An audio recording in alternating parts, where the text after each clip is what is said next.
All right, welcome back to another Wright Stew podcast. I am Paul Stewart. And I am Brian Wright, and we are in Speaker Studio. Here we are doing it. And so we're doing it for the last time in 2024. It's New Year's Eve. Pretty awesome. The ball's dropping tonight in New York City. Are you a New Year's Eve guy? Do you stay up till midnight? I mean, we're a little older. I don't think we do that as much. Well, but even back in the day, parades, fireworks, and celebrating celebrations a new of day. any kind. Well, just like, what are we doing, man? I mean, it's going to be a new day. Do you want to feel bad the next day, or do you want to feel good the next day? Don't get me wrong. I've had a good time and a lot of good times on New Year's Eve, but I just don't. First of all, put me in around that many people. Well, you don't have to be around people. You can just stay up till midnight, see the ball drop. Well, by yourself, that's even more weird. With your I feel family, like maybe? if I'm more of like a small little pocket of Okay. people, and yeah, we can have a good time. But the older I get, the dumber that seems. When I was a young man, for sure, we would have a good time, and I wanted to stay up. Or you? I feel like you like see the good in a lot of things. We typically stay up, watch the ball drop. It's usually kind of a family, small gathering. We've done a couple things where it was like a game night, when a group of couples got together and played some board games. So you're a board game guy too. Not as much anymore. Our family is too competitive, and it always ends up in a fight. Yeah. We've dealt with that. Yeah, so we're not as much of board game folks anymore. But yeah, I enjoy New Year's. It's fun, reset kind of sort of thing. I do like I like the idea of reset. I like the idea of making goals and seeing how long you keep them in place. Now, what about Y2K? Do you remember where you were in 1999? Yes, I was at NC State, and I'm sure I was. No, I don't remember being scared. I think actually I was at home, or maybe hanging out with Because it was over break. a few buddies because it was over break, and so I don't remember being worried about that sort of thing. No, my dad actually was in IT, right, and so Yep, he mine saw too. some of those things, and I don't think. I don't think you wanted to be on an airplane because you weren't real sure how that stuff was going to work. If you're on an airplane as the clock turns over in the New Year, where there's something else going on anyway. Yeah. You're running drugs from South America. Maybe, Yeah. and that could be a good life. But so I don't remember being. Were you like worried about it? No, not really. Yeah. I mean, I was like, what's the worst that could happen? I mean, I didn't really even know what the worst that could happen was. Like all the computers shut down. Yeah, like I've got bank statements that says how much I had in my account. There's And it didn't change. no, I mean nothing. No, mine didn't either. So no, I wasn't never real concerned about that. And even like every new year, I do like the idea of a reset. I'm big from a mentality standpoint that when things aren't going right, you have to mentally reset. Mhm. And so I do like the idea that, hey, 2024 didn't go the way you wanted to, or went great, whatever the case may be. This is a time that you can kind of reset and kind of get yourself going back in the right direction. So I do like that from that standpoint. Very good. Yeah, I've never been big on setting goals or resolutions on January 1st. It seems very arbitrary. Like if you're going to do it, just do it. Yeah, that's like fair. I'd like to shed some pounds. Like shouldn't wait for January. Just do it now. I mean, that's ultimately how the gyms stay in business. Oh, like gym fan. Well, I remember when I was in my baseball playing days and still working out, January sucked. Yeah. Because we were in there every day. My wife and I, we were working out. We were doing our thing. We were just staying fit. And then January, like all the machines are clogged up. You've got all these people in there like doing the machines the wrong way. How long do you think it takes? Like 3 weeks? I think the average in the statistics says it's like 2 weeks. Yeah. And you really see it. The first few days, people are in there just sweating all over the place. And then by a couple weeks later, it's just back to the regulars. And then it slowly fades. Yeah. So that's always interesting. But so today we're going to be talking about, we're going to recap, we're going to take a look back at 2024, a really fun sports year, as most of them are, right? A lot of fun things happen. So Brian and I, we're going to recap what we thought our top 5 stories of the year were, whether it was on the field, off the field, a lot of different things going on from a sports, but also a cultural kind of perspective as well. Yeah. So we're going to discuss those. I'll jump in with my number 5. Yeah. So my number 5 is the Oakland A's leaving Oakland. Which is a good one. It is really good because they've been there forever. Been there It's so since weird, since 1968. They've been in Oakland. Yeah. Yeah, I mean, it's so weird. They've had success there, and it feels like the owner, and maybe you know this off the top of your head, but isn't it like the owner's kid or owner's kid? It's Yeah. like the Yeah. grandson, and it feels like that kind of goes back to like that third generation. The first generation makes the money, the second generation holds on to it, the third one loses it. Yep. And that kind of feels like that's a little bit of this scenario where they couldn't get along with the city. There became such an. There's always, at least in the last 25 years, they never felt like they wanted to pay guys. Never. Right? No, And never. if you don't pay guys and get the best athletes, dude, I mean, the best guys you can, what are you doing? Yeah. You know? But through the 70s, the Oakland A's were a dominant team. They're the Big Red Really, Machine, the 80s A's. too. The 1980s, that was some of my favorite teams growing up as a kid. You had the Bash Brothers, the 88, they went to the World Series and lost to the Dodgers. Yeah. Went to the series and won in 89, the Bay Series with the Earthquake. 1990, they lost to the Reds in the series. Love you. So, I have no clue. But- I knew they were pretty good. I remember Jose Canseco, Bob McGuire. Canseco, McGuire, the Bash Brothers had Ricky Yeah. Henderson, Carney Lansford, I love it. Bob Welch, Dave Stewart, Dennis Eckersley. I remember Dave Stewart. Walt very well. Weiss was the rookie of the. So they had 87 was Yeah. McGuire was the rookie of the year, 88 or 86 Canseco was rookie of the year, 87 McGuire, 88 Walt Weiss. Wow. So they had back to back rookie of the years. So somebody was doing a really good job scouting. Great scouting. Yeah. So I mean, so they've always, and then you had the 90s, kind of a little rough, then early 2000s they got to the famously the Moneyball, the Billy Bean stuff. I've got some issues with that movie in particular. They made it like Scott Hatterberg was the linchpin to the whole thing. Right. Let me talk to you a guy about named Barry Zito, Mark Mulder, and Tim Hudson. Right. Right. You got- Those guys and may Billy have had Koch something to closing do. the door. Yeah, but with something about You winning got those- legitimately 3 of the top 10 starters in the big leagues on your roster. But they had not paid any of them. They were still under their rookie kind of agreement. So, Yeah. and they had Miguel Tejada and Eric Chavez, and Dave Justice was a solid contributor as a veteran. They would find ways to pay like a guy who's kind of on the backside of his career Yeah. that may have another year, like Justice. Yeah. So again, but I don't think they've been really relevant since about that time. So again, for me, growing up, a big part of my childhood, the A's were a dominant team. So it's really tough to see them. They'll be in Sacramento this year, and then eventually off to Vegas. So that's my number 5. Where are you going, Brian? I'm going totally different. I'm just going like collectives in general. Collectives Oh, wow. NILs. NIL, yeah, as collectives. a common like way of going about business. Yeah. It's no longer, you almost could put within that the transfer portal. Like there's such a, and you can't blame players, right? No, not at all. And I think honestly, if the NCAA would have give way a little bit earlier and said, hey, you can get, if it was truly name, image, and likeness, like Deion Sanders famously said, hey, what we're doing right now isn't name, image, and likeness. How many guys do you see in a commercial Yeah. or jersey sell? What we got now is a collective where we're collecting money and we're giving it to players. It's that we the think era can- of collectives. yeah, it's not really essentially- NIL. I Yeah. think if they would have done some of these things in advance, it wouldn't be to the point now where I saw Duke is getting an $8 million quarterback from Tulane, $4 million a year. So Duke is going to pay a kid $4 million a year that came from Tulane who started 1 year, set the bench for 2. I don't blame the kid. No, I do the same If thing. you can go collect $8 million, dude, sign me up. So I think the full era of collective, still a little bit of the Wild Wild West, is very much a story that is still being told, but a big story of 2024. Yeah, absolutely. And it's kind of what schools were doing for a long, long time with booster clubs and And we all know there were- and handshakes with dollar bills and That's it right. sort of thing. And for a long time, too, shoe companies were doing that with college basketball programs and Yeah. some different things. So it's stuff that's been going on. Now it's just above board. And you're right. And Dion put it really well. It's not the era of NIL. It's the era of collectives. Yeah.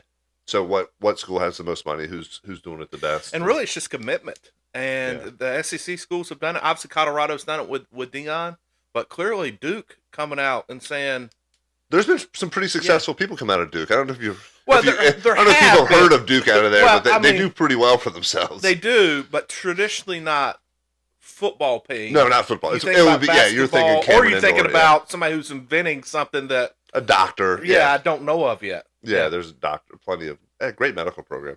That's where I got my. I had a cornea transplant in 2008. That's where they did it over there at the Duke. Were Eye you Center. satisfied? Love it. See, Yeah. 2020 vision out of the left eye now. So, Oh, congratulations. all right. So my number 4 is Bronny James getting drafted Ooh. and playing with LeBron James. I first of all, there's a lot of haters, and I don't blame, because it doesn't necessarily feel like Bronny, quote unquote, may have earned it, but LeBron, I still think he's number 2 behind Jordan, just because of the era we grew up in. Statistically, LeBron is really number 1. He's played Right. for so long. And he's since he's been Dominant. out of high school. Man, like Those expectations. So there's a few guys I can think of that had those, met and exceeded those expectations. LeBron being probably at the top of the list. We think about Bryce Harper in baseball, probably at the Yes. top of that list. Yeah, that's a great point too. Peyton Manning coming out of Tennessee, Yeah. a little older, a little more mature. But because of the name, yeah, and very much so. so. There have been a handful that. Then you think about some of the guys who, I think back to our childhood. You had guys like Ryan Leaf, who was the second pick in the Peyton Manning, who fell apart. Todd Van Poppel, you remember that name? Yeah, I absolutely remember that name, but never met expectations. So never met, Yeah. but he was actually had a pretty okay big league career by any other standard. It was very kind of an average, but played in the big leagues, right? That's true. Which is really good. And there have been some others in basketball as well, right? But LeBron James, it just shows you how much power he can wield as well. Well, that's fair, but I would say a lot of people are hating on him.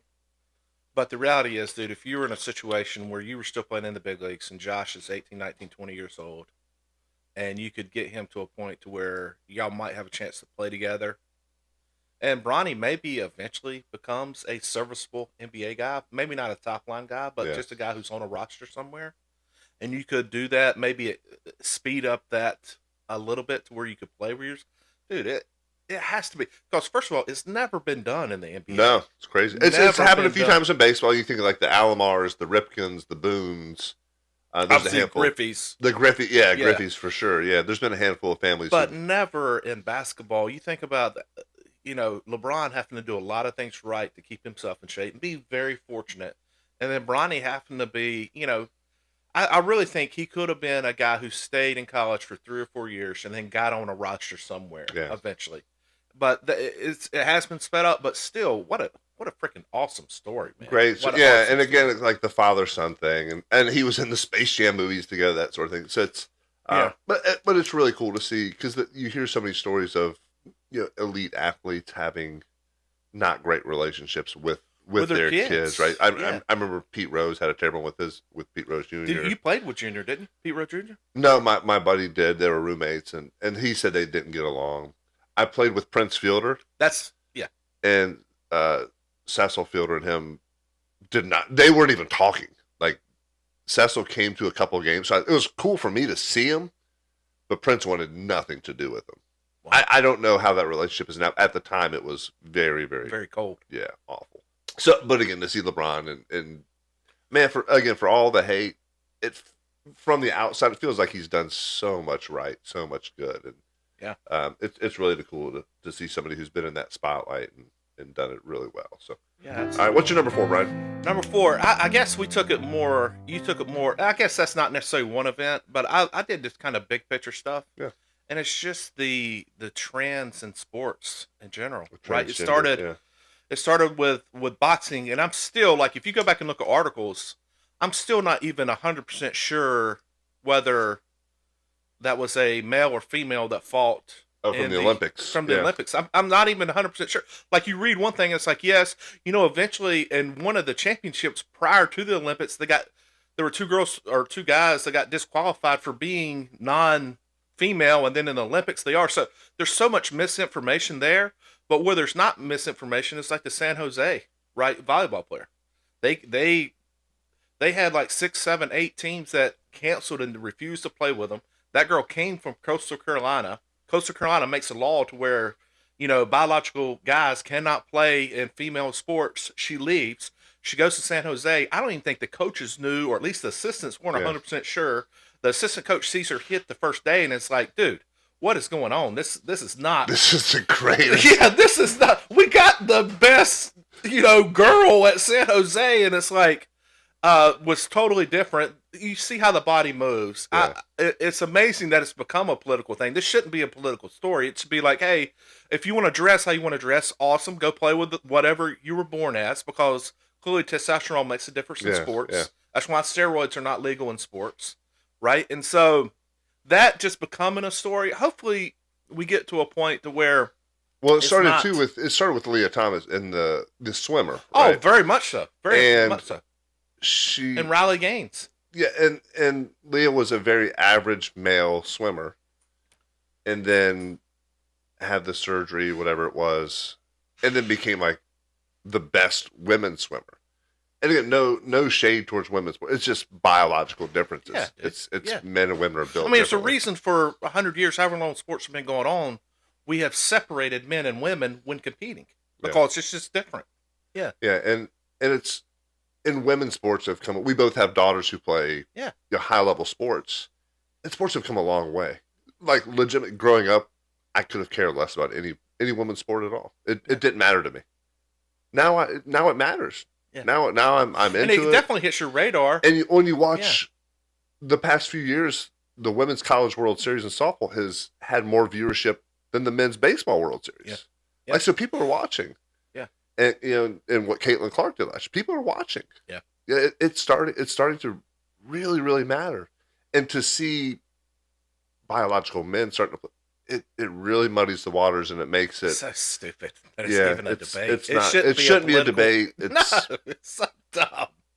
yeah, it's dumb. like, dude, do you feel like a girl? No, it's whatever you're born as, bro. Yeah, This is retarded. Everybody gets a birth certificate. Yeah. What's Not what's a on trophy, there? but a birth certificate. Everybody's Yeah. got one of those. Let's see what's on there. So, all right, very good. So my number 3 story, I'm going back to the Diamond. Paul Skeens.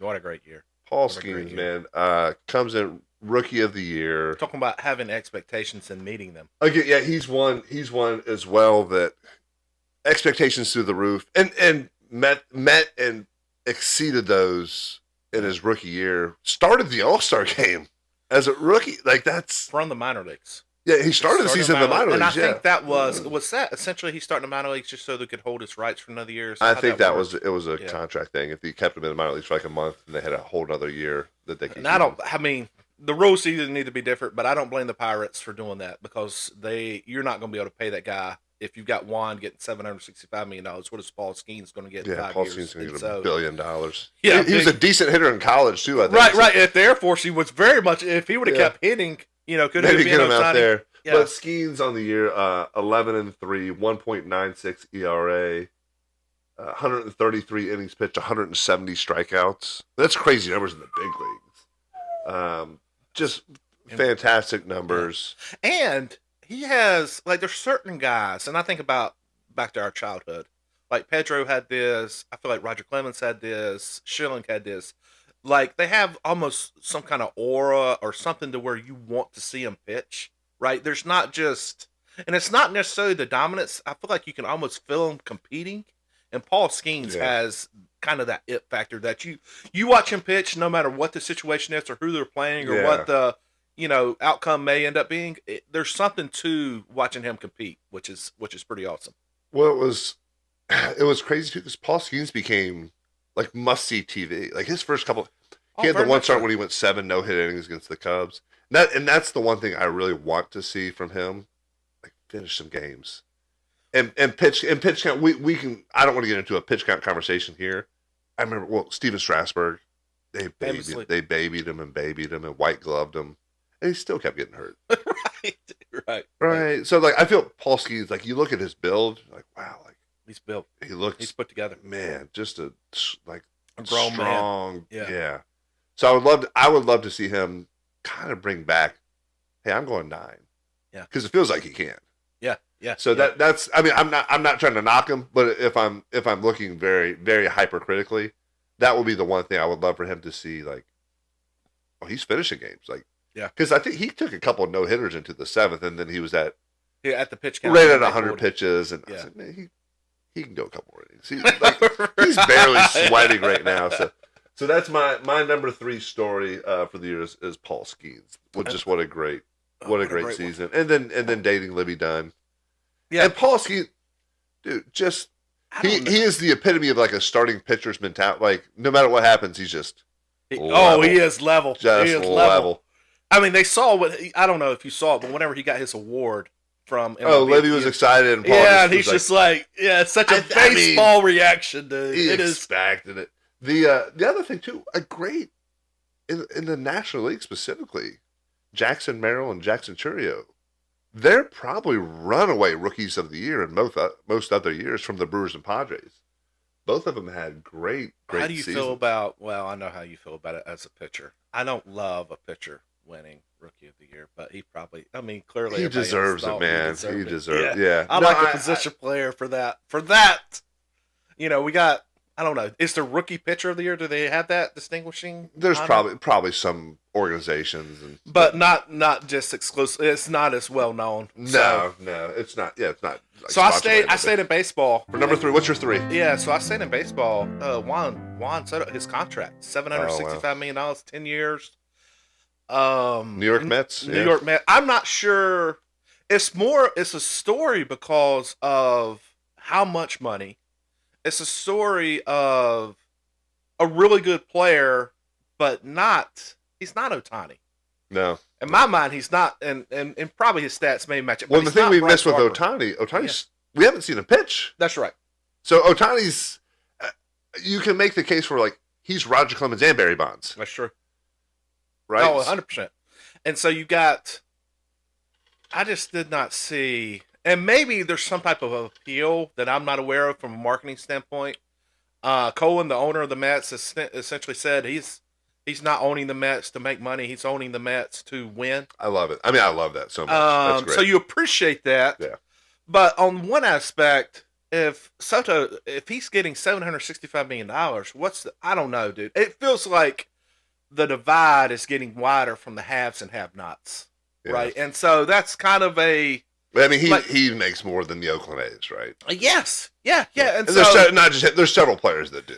But. I don't know. I just think that is a story that is, that size contract for a good player, marginally at times some great. But I would take Judge over Soto. Over Soto. I mean, Judge plays center field and hits 60 bombs a year. I mean, I would take. There's several guys that I would take over him that don't have that same contract, and so it's just we had Ricky Henderson passed away the other day. Yeah, I think about guys like Ricky Henderson or Barry Bonds. We mentioned Griffey Jr. Like, what do those guys make?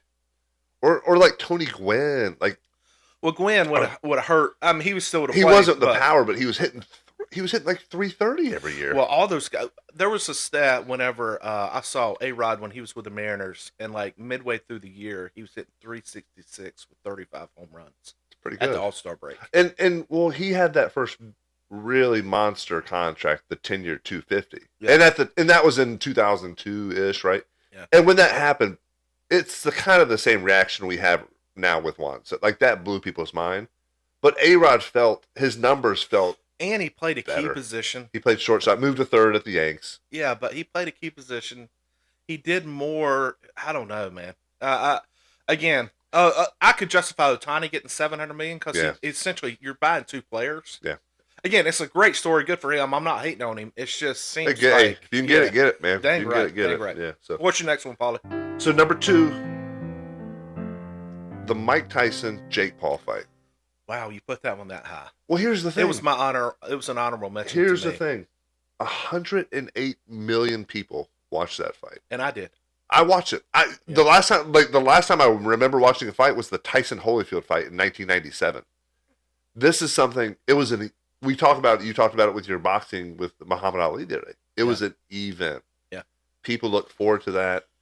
It was something that clearly the world was watching. And I think maybe it speaks to kind of the sad state that boxing is in, because you wanted to see an old man fight a YouTuber. But it definitely crossed like generational lines from age groups. Right? Yeah. We had our age group who was Tyson fans, and then you had everyone wanted to see Tyson just punch him in the face. And then the younger crowd who grew up knowing the Paul brothers, I guess, and seeing that. But man, I was up at midnight watching this fight. I was at a And neighbor's house standing in a garage. yeah, and that's when's the last time you did that Never. for a Not for a boxing fight. match, right? Not Like, for a fight. I do think there is, MMA has done a really good job marketing around how they do yeah, it. I do think there's something lost in boxing. I actually like boxing much better than I like MMA because I don't think it is. It's more of a skill. It's more of an artist opposed to just a combat sport. So I do like boxing much better than MMA because it's much more of an artist sport opposed to a combat sport. But there's no name recognition. Mike Tyson has some magic to him. Like even though he oh speaks yeah, kind of differently, oh yeah, well, yeah. there's something to him that you want to pull for him. I mean, he had Oh, he his had some, demons in his yeah, closets wow, too, yeah, and with it's Robin Givens and a lot of things going on. the Yeah, rape accusations are, I guess, conviction, and went to prison, come back out, face tattoo. face tattoo. I mean, guys that you necessarily wouldn't put on, but there's something to his charisma that is enduring, and it's kind of weird, right? Because anybody else, if you just took the name away and you kind of showed the background, Yeah, you'd be like, dude, get him out of here. get him out. Yeah. Yeah, so it is. Well, Different. but he also was a undisputed world champion at like 19 years old. The other thing in that fight though was that the Amanda Serrano Katie Taylor, the women's fight right before the Jake Paul Mike Tyson fight, that might have been the most amazing boxing match I've ever seen. It was real boxing too. Those And girls they were very equally matched. I'm still not sure who's who. I'm not in it enough, and that's on me. Yeah, I don't. no, that's the first time I've ever heard of either. And of those it's two. hard for me to, and I'll just speak bluntly. It's hard for me to see girls that's beating the tar out of each other, Yeah. and that's on me for whatever reason. I just, even though I could appreciate the skill and appreciate the talent that it takes, I mean, but it is those hard two, for me to that's see. what people wanted to see out of Tyson. Yeah, oh Tyson yeah, Paul, yeah, though. that kind of skill. Now, first of all, you get hit that many times by Mike Tyson, you're Oh, you're probably not dead, standing yeah. up. It felt like. Have you seen the video? It felt like he was holding back punches at times. I've seen. He there's, chewed on. there's He ate his yeah. gloves like they had Skittles inside of them or something. There's a lot of conspiracy theory videos out now that it was just a payday. Like for he would both eat of his them. glove, and it's like he was almost holding himself back from. I don't know. I mean, again, the event itself, there's no question. I mean, yeah, just from a when we look back, that's going to be something people will talk about. Like, hey, what Good was for them, dude. They yeah. got paid. Yeah, they did pretty well. And the good thing was, it wasn't like it cost us pay-per-view money. It was just Netflix, and Yeah. they figured out how to do that a little bit better. All right. So where are you at with your number two? Number two, I went a couple different places, and just because I love baseball, I've got to go with Ohtani.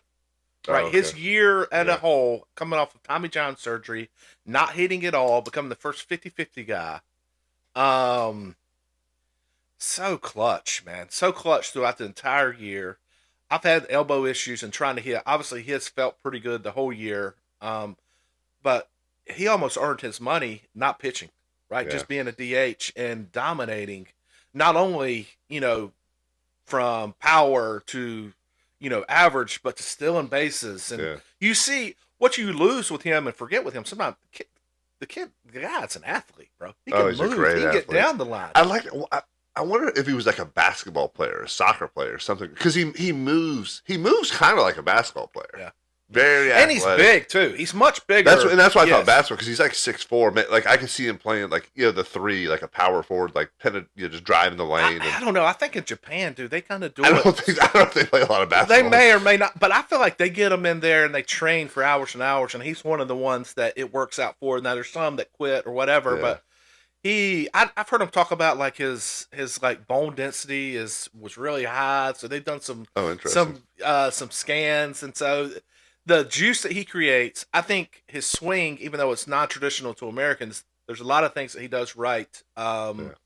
And he's must see. I mean, heck, in the World Series, they would show like, "Hey, Ohtani, third up from Coming now." up, yeah. I mean, Yeah. think about what we could have with the golden batter. We could have him back up again. Yeah. So, but it was awesome.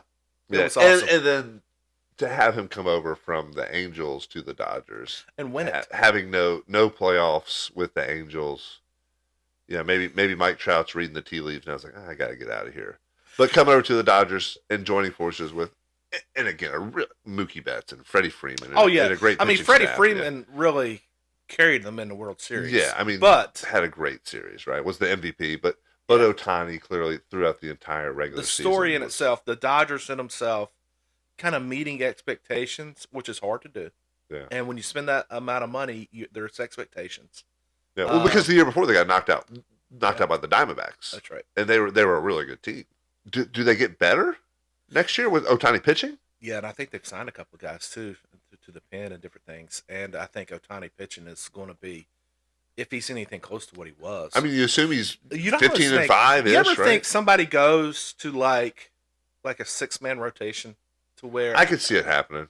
I could see it happening now, where guys get a little more rest, and maybe they get a little longer into the game, sort of thing. yeah. I I could almost see it think potentially. that could Or be. maybe like a piggyback situation where you have. Give me an example. So the Oakland A's did this in the late '90s. They called it piggyback, and I don't know the full reasoning behind it, but basically they would have two. So it would be Paul and Brian. Hmm. You guys, this is your game. You're going to eat up 9 innings between the two of you, but once you get to 90 pitches, you're out, and then you'd have a guy in the bullpen, sort of thing. So we did with the Brewers a little bit as well, and So each of you getting 90 total or 90 apiece? 90 total, or Oh, 90 piece, 90 piece. Sorry, 90 90 apiece. piece. Okay. And Okay. so I remember the guys in the A's hated it because like they go like 4 2/3, and then they pull them just because of pitch count. And again, this was kind of the money ball. So they were doing some funky things. So I could see maybe a 6-man rotation or a 5-man with a couple piggyback together, sort of thing. Yeah, But yeah. You almost wonder because if he's anything close to what he was pitching wise, he is somebody that I you mean, he's say going to be the worth. MVP for the next 10 years. Yeah. Yeah. Yeah. So Yeah. What's All your right. next one, Polly? So my number one, and we've kind of touched on this and never would have expected, but Caitlin Clark. Funny, that was kind of mine too, bro. You go number one, both of us, Caitlin I Clark. went back and forth, and I wanted to put Kansas City Chiefs. They fell off the board just barely. Kansas City Chiefs winning back to back, Yeah, which is really hard to do. Football being the most popular sport, you talk about that a little bit more just because you want people to hear you. But it's hard to argue. Caitlin Clark made it to where I actually watched the WNBA, and Yeah. she met a lot of those expectations too. And she felt Yeah, like she was one that came in expectations through the roof. I mean, Yeah. similar to the people we just mentioned, Bryce Harper's and folks like that. And she was the NBA Rookie of the Year. I mean, was in the same breath as others for with Asia Wilson as the MVP. Yeah. Yeah. And Asia had a great season, but Caitlin Clark Rookie of the Year.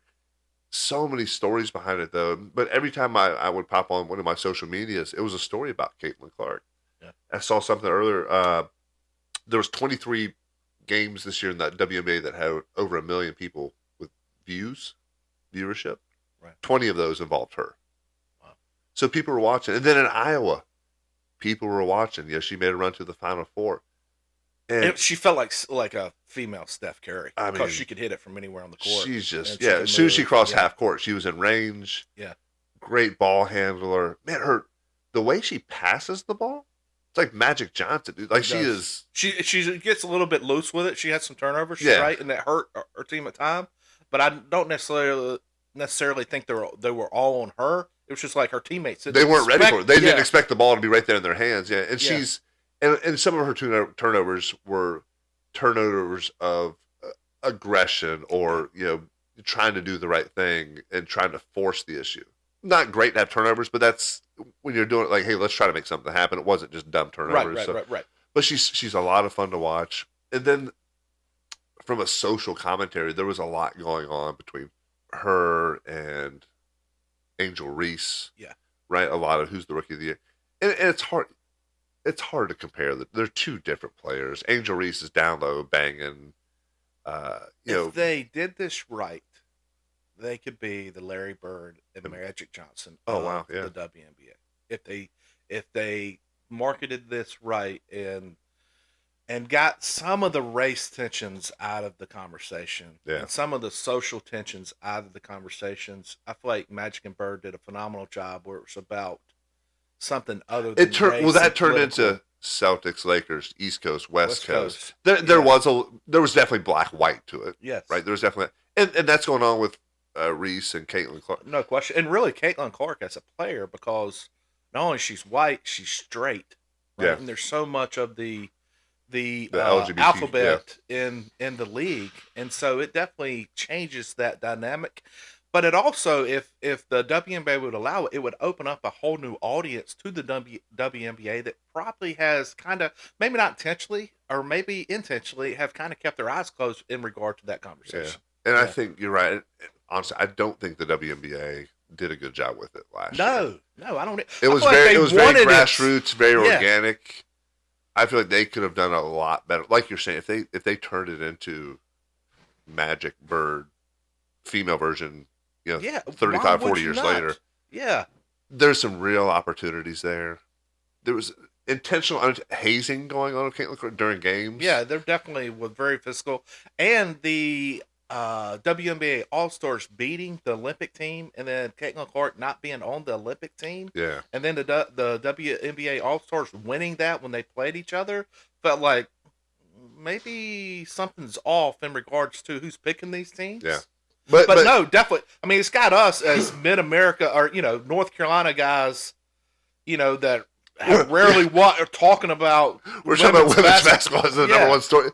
But it was every time I popped on any social media, that was on there. If I'm just scrolling, that popped up at some And the point. reason it caught and it wasn't just because it was on there. It was because of what she was doing, right? Yeah. She was Yeah, hitting she threes. did it, She yeah. was doing things that we haven't seen females do a lot in sports, and maybe that's because our eyes were closed, or maybe it was because we just haven't seen it happen. Yeah. And yeah. so great athlete, a lot of fun to watch, and clearly a lot of people are watching it and pulling for Caitlin Clark, and hopefully growing an audience and a viewership for the And I know they're WNBA adding moving forward. teams. They're adding teams to the WNBA. So again, if you do this to where it's not such a political or race driven, Keep it about deal, the game. if Keep you it about keep the it game. about the game can grow. The game in itself is good enough to Yep. grow. And I think you could really have some people that you would pick up fans, because the good thing is, or the reality is, dude, your girls played basketball all Yep. growing up. There's a lot of families across America whose girls, and they want to have role models to look at. It depends on where you come from and what you are, what you want those role models to look at. So you need more than one or two. Yeah, it's awesome. Awesome story. Yep. So that's a recap. A couple other stories I wanted to mention as honorable mentions. Scotty Scheffler having a great year for the PGA. Scotty Scheffler getting arrested after running over a cop was an interesting one. Michigan winning the college football playoff. For us locally, NC State making it to the Final Four was a huge. Literally, people in my family crying, I saw a lot of that going on. Hyper locally for me, the Garner Trojans winning the 2024 softball state championship. Go Trojans, baby! But hey, thank you all for listening. We appreciate it. We hope 2024 was great for you, and we're looking forward to a great 2025. Out. Go back.